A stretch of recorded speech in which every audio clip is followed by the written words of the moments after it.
All right, let's just jump right in. Have you ever, just looked up at the night sky and wondered, why is there all this instead of just nothing? It's a huge question, right? One of the biggest. Well, today, we're going to dive into one author's really interesting take on this, laying out a logical argument for a creator. We're going to walk through it step by step.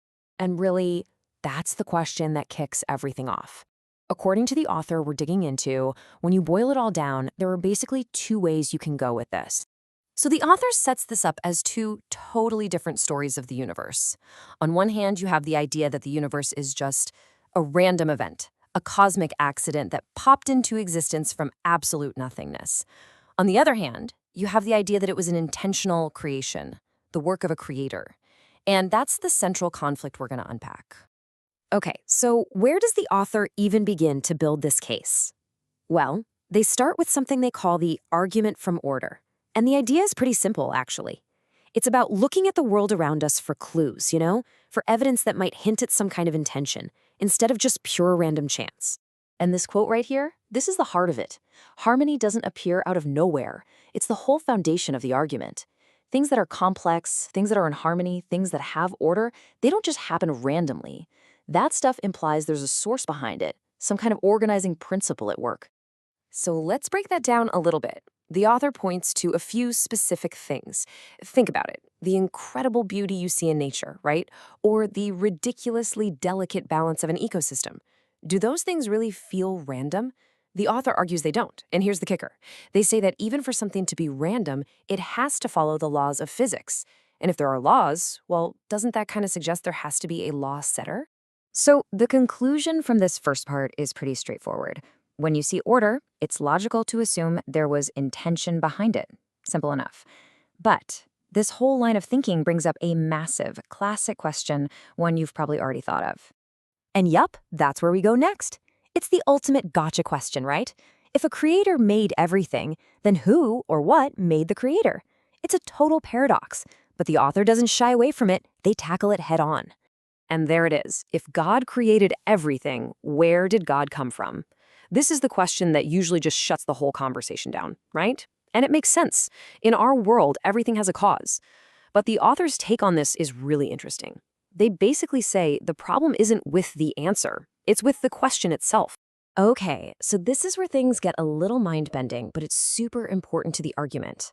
The author says we need to stop thinking of the creator as a being within the universe. It's not another piece on the chessboard. Instead, think of the creator as the one who invented the game of chess and carved the pieces. The creator isn't bound by the rules of time and space because the creator is the source of time and space. And that right there is the big shift in thinking. Asking what came before the creator is kind of like asking what's north of the North Pole. The question itself doesn't really make sense in that context. Time and cause and effect, those are rules inside our universe. The author's point is that the universe and time exist because of this source, not the other way around. So once the author gets past that big conceptual hurdle, their whole perspective starts to shift. The goal isn't just about winning a debate or proving a point in a philosophy class anymore.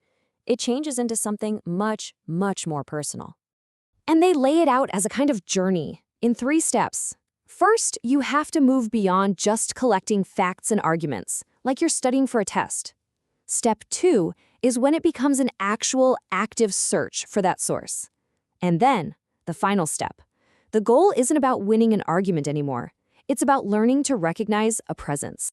All right, so this all brings us to the author's final conclusion. After walking us through the logic and then the personal journey, they step back and look at the whole picture. What does it actually mean to believe in one story versus the other? And maybe more importantly, what kind of faith does each path really demand? And this quote is where the author completely flips the script on us. We're so used to thinking that belief in a creator is the faith position, right? But the author turns that right around. They say, look, believing that our incredibly complex, ordered, beautiful universe just, poof, appeared out of literally nothing, well, that requires a massive leap of faith too. So in the end, it really all boils down to this for the author. Believing in a creator isn't just about a nice story or wishful thinking. For them, it's actually the explanation that feels more consistent with reality as we see it.